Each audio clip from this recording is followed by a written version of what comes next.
Good evening, and thank you for joining Local Vibes first 5 p.m. here on WFRB Plus. I am your beloved host. Someone's got to say it. Someone's got to toot their own horn. It's a Thursday. My name's Indiana Shills. Hope you guys are having a great Thursday so far. Plenty to talk about, but we do have a guest today. So the news sometimes takes a back seat on this show. You guys understand. There's some common interests that we have with people. It's not McKenna today. It's not Blake, but it's the one and only Sam Ellison. I was waiting for Sam Ellison. He's no longer blue. Camera 3 has been fixed. Can't be blue anymore. He's not blue anymore. We have gotten the camera to look a little more vibrant. Show off Sam's beautiful color. Yep, my green Rhinelander shirt. Who are they called? The Hodags? Hodags. Oh, we love for those the who know. Hodags. If you know, you know. If you don't, you don't. You don't. It's just strictly business here on first 5 p.m. Yeah, I can't talk movies. I can't talk NASCAR, but darn it, I can talk baseball. We can talk Hodags, baby. Anyways, baseball is the conversation of the day.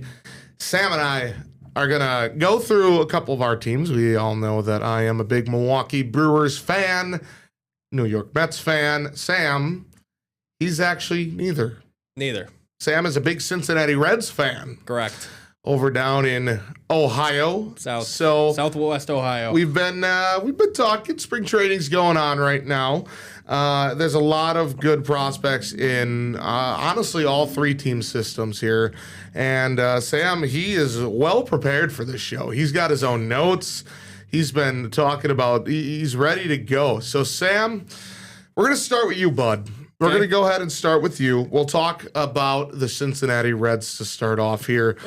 Who has been impressing you so far in spring training? Now, I could go with an easy answer here and say Ellie, because he actually has been having the best spring training out of all of the Cincinnati Reds players.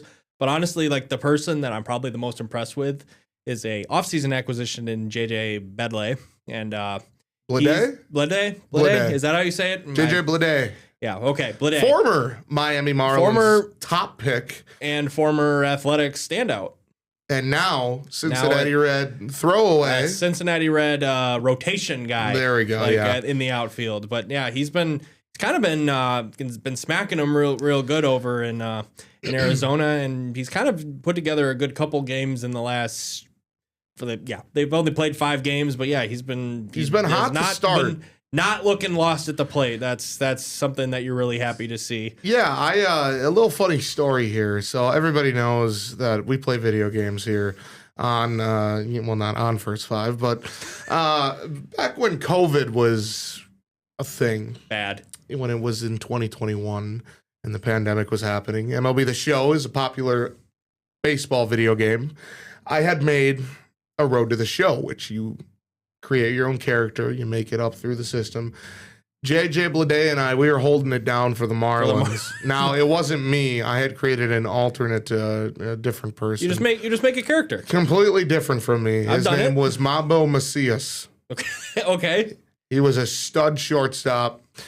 That whole Blade played third for a while, if I remember correctly. I think when he was drafted, he was a third baseman. So the game had him at third. That whole left side of the infield was locked down. You were shortstop, and we never ended up winning anything. But but hey, it was fun. It was nice. It was funny just to see some of these Marlins prospects come up, because you get to know them from the video game. Sixto Sanchez.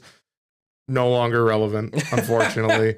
But Sandy. Yuri Perez as well. So it's fun to kind of get to know when you immerse yourself in a game like that, especially a sports game. You start in the minor leagues, you get to know these people, and then you get to see them come up and perform in real life. It's especially Yuri Perez, who looks like he could be a really good and talented pitcher. But anywho, we'll continue on with the Reds. Enough talking about the 305. Let's go back to Sam. Yep. Another player that's really kind of impressed me, just looking over the stuff. Chase Petty, and is the other Chase guy on the Reds. The Chase Burns. Chase Burns has been having a relatively good spring too, which is kind of good, because he's kind of the counterpunch to the Miz here in Milwaukee. Yeah. So just can throw super fast. Just throws gas.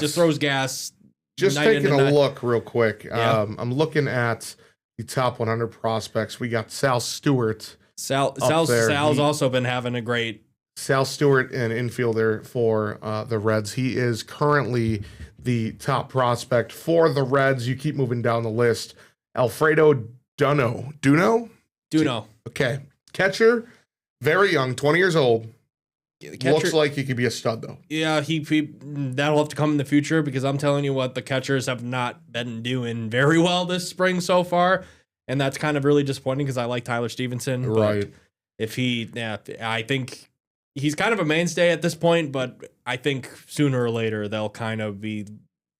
It would not blow my mind if they moved on from him this season. Okay, couple more prospects a little lower. The Reds' first round draft pick, Steele Hall. Yep. 83rd on the top prospects list, and then Rhett Lauder, pretty much MLB ready, I would say. I think he is on the opening day roster. He did play last year, just a little heads up. He's not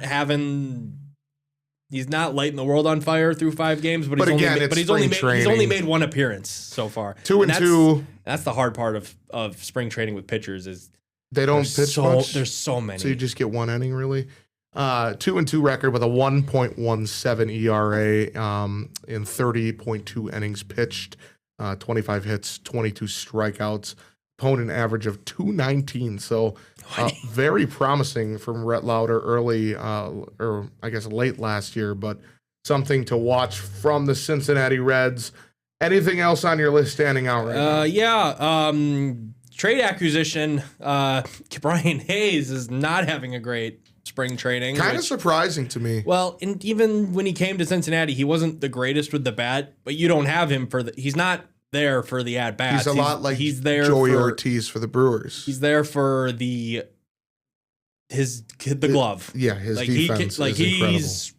And the Reds at third base last year, bad before they traded for him and such. But yeah, Edwin Arroyo, he's one of the top prospects for the Reds. I don't think they have team rankings out yet, unfortunately, on MLB.com. He's been okay at the plate. He's struggling in the field. We can look at the 2025. We got Cam Collier. Yep, he's been doing okay. Yeah, he's looked solid. And then Chase Petty, you mentioned Edwin Arroyo. Anything on Hector Rodriguez yet? He's doing. Okay. He's not lighting the world on fire, but once again, you're a prospect. You're not supposed to. Right. You're just supposed to get, that's the thing with spring training. It's just get the reps. Yeah, for sure.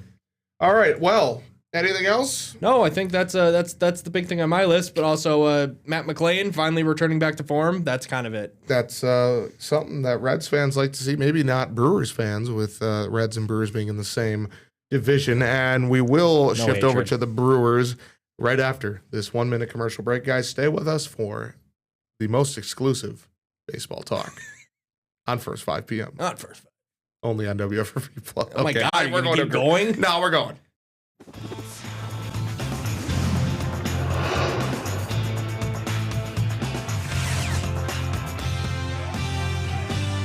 Welcome back to First Baseball PM here on First 5 p.m. Only on WFRV Plus. Sam and I talking about spring training. Good here. ad-lib. Absolutely. Have to, that's what they pay me for. So. Okay, well. Anyways, Brewers baseball has been quite exciting throughout the offseason. As you guys know, unfortunately, star Freddie Peralta gets traded to my New York Mets. Caleb Durbin? Caleb Durbin's gone as well, correct. One thing I do want to say is the return for Freddie Peralta. Some people maybe don't see it immediately, but as a Mets fan, I can tell you that Jet Williams and Brandon Sproat, both considerable adds to the team. Jesus Mate is obviously one of the biggest talks in the Milwaukee Brewers organization. If not the MLB. He's got to be right. He was just like Jackson Chourio before him. Jesus Mate, he's a shining example of Milwaukee's impressive international scouting and internal player development operations. Signed him for $950,000 out of the Dominican Republic in January of 2024. Now, looking at his stats, 2024, he had .331 with a 1.012 OPS. Now, that was in rookie ball. He actually crushed it. That's still pretty good. He crushed it in a low A. Absolutely set the world on fire with the Wisconsin Timber Rattlers in high A, batting .343 with a .915 OPS. Moved on to double A in Biloxi. Biloxi, the Shuckers. Took a little bit of a step back. Obviously, the higher you get, the more talent you're facing. The more challenging it gets. 261, 640 OPS, only 5 games, though, so small sample size there. I would expect him probably to start in double A again. Now, Made, 18 years old. Yeah, I was going to say, you're not rushing him. No, and that's the thing. You do not want to rush a player like Jesus Made. He has the chance to be a franchise changer, such as Jackson Chourio.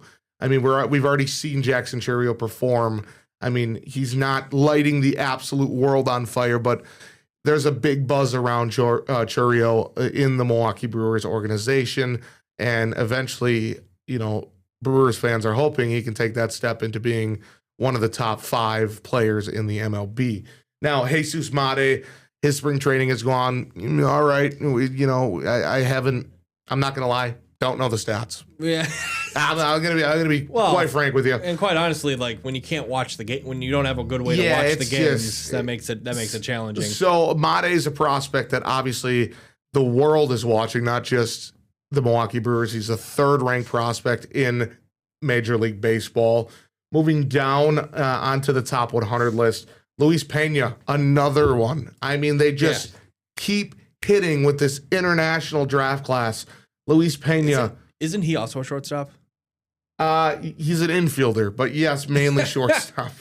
The Reds and the Brewers. Yeah, they piling signed up him $800,000 $800,000 out of the Dominican Republic in January 2024. That Brewers class is becoming one of the most recent, one of the most notable in recent memories. Currently playing with the Timber Rattlers. That's where he ended last year. Now another. He did struggle. There's no doubt he struggled with the Timber Rattlers. 25 games, only hit 168.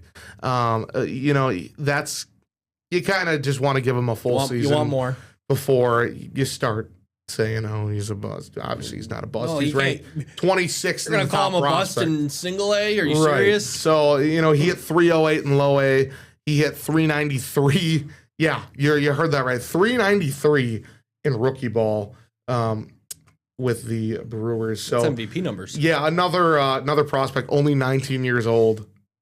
Just another one that Milwaukee has seemed to absolutely strike gold on, and hoping he continues his way up into the Brewers system. Now, 51st on the list. Here we go.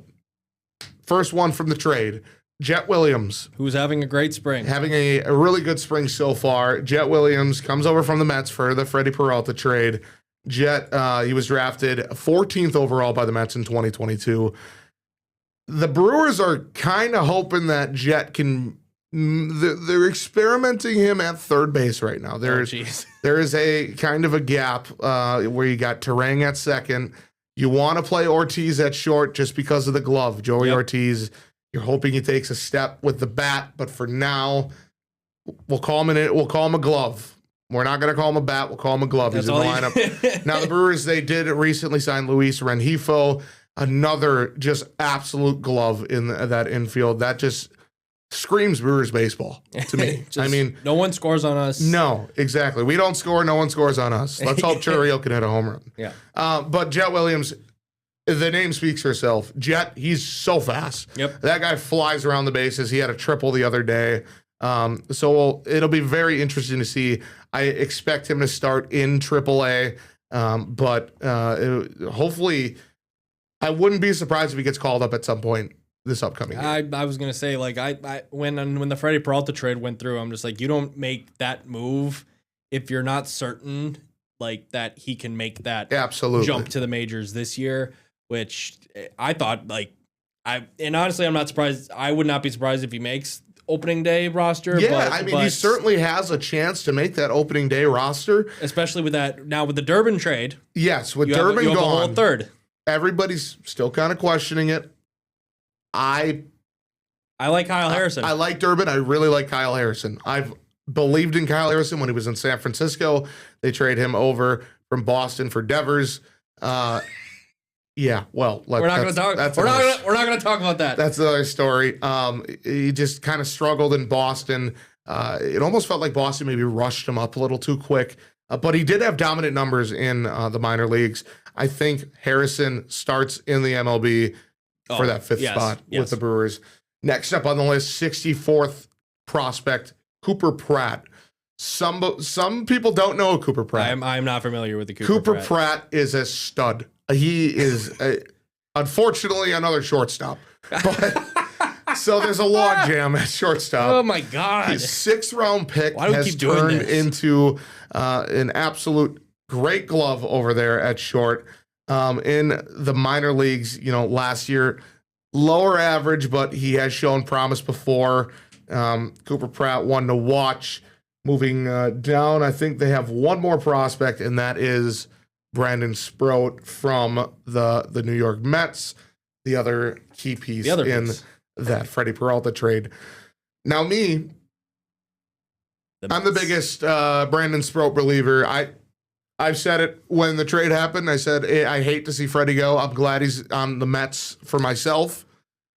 But Brandon Sproat is going to become an all-star with the Milwaukee Brewers. Okay. The Brewers pitching lab, I don't know what they do. But Brandon Sproat has the stuff. You get him with the right pitching staff, get his mechanics right. Sprout's going to be an all-star. What's the Space Jam? It's Michael's secret stuff. Yeah, that's what they give him. It's Milwaukee's secret stuff. I don't know what they do to pitchers, but they just turn them into Jesus Christ. But no, I like Brandon Sproat a lot. He was honestly, I liked him more than Jet Williams in the trade. Now, Jet Williams, don't get me wrong, still love the kid, but that's kind of the top 100 for the Brewers. You got other players that have been performing really well. Tyler Black, he's been, I think he had a home run today and a double, a couple RBIs. So he's been playing really well. You don't hate that. You don't hate to see Bryce Terang hit a leadoff home run and then a grand slam later in the game. One of my favorite Timber Rattlers of all time. Will he start for Team USA? I don't know. I think he will. Maybe. I don't know how. Because he's playing second. Marcus Semien? I'm taking the glove over Semien. I'm not. Semien is.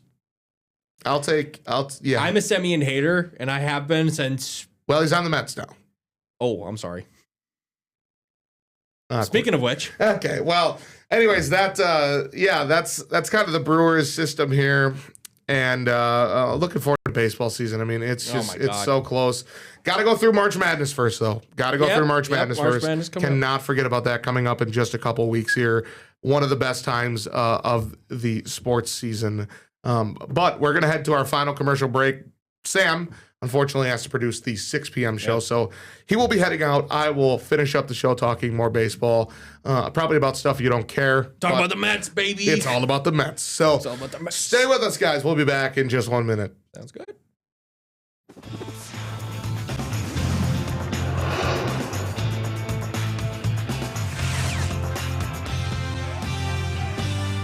Welcome back to Local 5's first 5 p.m. here on WFRV Plus. I am your host, Indiana Shills. That is the one thing that just one of the things I absolutely love about hosting the show is one day we can be super serious, get into the news, get into the hard stuff, get into whatever's going on in the community. Next day, we can just be goofy. McKenna, Blake, rank tier stuff, do whatever. Try to be entertaining. Another day, we could talk about sports like Sam and I just did. The flexibility of this show is something that always is fun because you just get to talk about whatever. So with Sam gone, I thought to myself, let's get into a little bit of news, actually, for the day. Nobody cares about the New York Mets but me. Nobody wants to listen to that. So if you do, text me. Because we could talk about it all night. But Local 5's Blake Bortz, he was an early riser today. Big court case out in Marinette. Now, this is for Gabriela Cartagena's case where she was found, unfortunately, allegedly murdered by her boyfriend. Let's go ahead and take a listen at what Blake was able to put together. Today, the suspect in a Marinette homicide case made his first court appearance. 29-year-old Robert Chilcote made his initial appearance today after being extradited from Minnesota earlier this week. Now we got Local 5's Blake Borth was in the courtroom and joins us now with the latest. Blake. Daniel, a Marinette County judge set Chilcote's bond at $2 million today. He's facing one charge of first-degree intentional homicide in connection to the death of his 24-year-old girlfriend.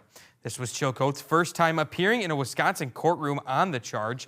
Court documents show that Chilcote shot Gabriela Cartagena at Red Arrow Park in Marinette before he brought her body to Menominee County, Michigan. Chilcote was later found in Minnesota when he led police on a car chase. Today in court, the Marinette District Attorney asked for a $2 million cash bond, saying this is the highest crime you can commit in the state and that the high bond is needed. Yet, Chilcote's defense countered, saying he cannot afford to pay any bond. It's alleged that after he shot the victim at Red Arrow Park, that he came back, moved the body into Menominee County, Michigan, and then ultimately fled to the state of Minnesota. Mr. Chilcote cannot afford any significant amount of cash bond. I think he understands the nature of the allegations, and with that in mind, we would reserve any argument regarding bond to a later date. Daniel Chilcote will be back in Marinette County Court next week on March 5th for an adjourned initial appearance. In the studio, Blake Borth, Local 5 News. Daniel, back to you. Well, back to Indy. That's just taken straight from our newscast. So, big update there from Blake. We'll continue to monitor that case. There are more details on wearegreenbay.com. So if you need any additional details on the story, need to be caught up on exactly what happened in this case, visit our website. We got plenty of good stuff on there as well. Now, let's go ahead and get a check of our weather before we end the show here. Unfortunately, nobody is available to join us for the show. However, I do have some good news. Storm Team 5 meteorologist Ryan Kudish, he is back. He was snowed in when he went home to visit family, but we got Kudish back. We'll let him take it away. Now, the area's most accurate forecast from Storm Team 5. Meteorologist Ryan Kudish. Temperatures were a little bit warmer out there today. Now we will get a spring-like tease out there for tomorrow. Get ready for highs in the 40s and 50s. That's some good news to spring weather watchers. Live look into Green Bay, 35 degrees. South wind at 10, pretty much a fully thawed out Fox River based on what I can see in this vantage point. There's Appleton checking in on my friend Steven Seagull, who's just enjoying that beautiful afternoon, 37 degrees. Southwest wind at 17 and taking you down to Oshkosh where we have some sunshine, 37, southwest wind at 12. Temperatures holding in the 30s range across the board pretty much. We had a few spots flirt with 40 or just touch that this afternoon. 39 in Fond du Lac, 39 in Sheboygan, 35 in Clintonville, a little cooler up north, 31 in Antigo. This is what we like to see this time of year. Temperatures are about 10 to almost 20 degrees warmer than this time yesterday. Certainly had to chill the air as I was driving back from Chicago yesterday. The big reason why we have warmed up is because we turned around these wind arrows to the south and southwest. That's very important for warming up this time of year. We're anywhere between 10 and 15 miles per hour on the winds. We had some gusts earlier in that 20 to 25 mile per hour range. We have more clouds than sunshine, but we obviously saw the sun peeking through in the southern half of our area. We did see a few passing snow showers or flurries along Highway 8 this afternoon. Those will be diminishing very shortly if there are any. The reason why we had some of that energy develop is because we had this warm front moving across the state with this area low pressure. This system will influence our temperatures tomorrow and especially for the weekend as well. Here's an hour-by-hour forecast. Notice temperatures will be falling into the 30s and eventually land in the 20s under partly cloudy skies tonight, so really not much to talk about there. Lows will fall into the upper teens and low to mid-20s, a warmer start to our day tomorrow compared to where we started off today. Looking at those weather headlines, getting briefly warmer tomorrow. It's only lasting one day, folks. I'm sorry about that. We do have a cold shot of air moving in for the weekend, and we are watching a system for the mid part of next week. High today, we hit 35 in Green Bay, just 2 degrees above our normal high of 33, but look at the warmth off to our south. Get 50s and 60s not too far away. This warm front will lift through the state tonight and will bring us a mild day for tomorrow. But then this cold front will bring in some steadily dropping temperatures throughout the evening and overnight on your Friday. So that'll lead to a round of some cool Canadian air moving in for the weekend. Here's your highs tomorrow. Little spring-like teas, like I mentioned, the upper 40s and low 50s. Nothing record-breaking, but nice day out nonetheless. 50 in Appleton, 51 in Wapaka, 49 along the lakeshore in Manitowoc. And the big reason why is that wind will still be pretty blustery, southwesterly, gusting some spots in the afternoon, 25 to 30 miles per hour. Now into the evening, we'll see that wind turn around to the west and eventually northwest, and that's what will drop those temperatures throughout the evening. So here's 10 o'clock. If you're out a little bit later, in the upper 20s across the Northwoods, most of us in the mid-30s, and temperatures will fall all the way down to the teens and low 20s by Saturday morning, and highs on Saturday afternoon only recover into the mid-20s, even some low or upper teens rather across the Northwoods. There's a chance for a passing snow shower in our far southern counties during the afternoon. Temperature trend over the next 10 days. Here's the good news. The weekend forecast in the 20s will really kind of be anomalously cool compared to this forecast.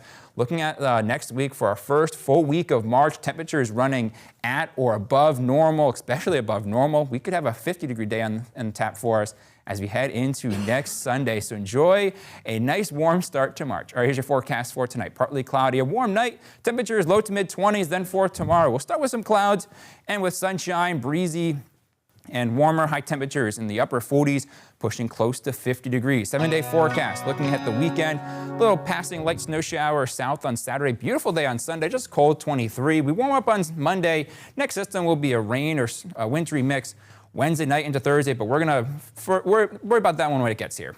Yeah, tomorrow's more of a preview of what's ahead. Yeah, I think a lot of people are taking some time off tomorrow, enjoying a nice 3-day weekend, because you got to enjoy those 50-degree days, because we know we have plenty more winter left to go.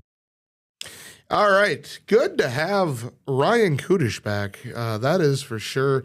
Even though him and I don't agree on plenty of sports takes, it is good to have his presence back in the building. Always a great time and a great guy to be around. So, well, unfortunately, guys, that's really all the time we got for on Local 5's first 5 p.m. here, streaming on WFRV Plus.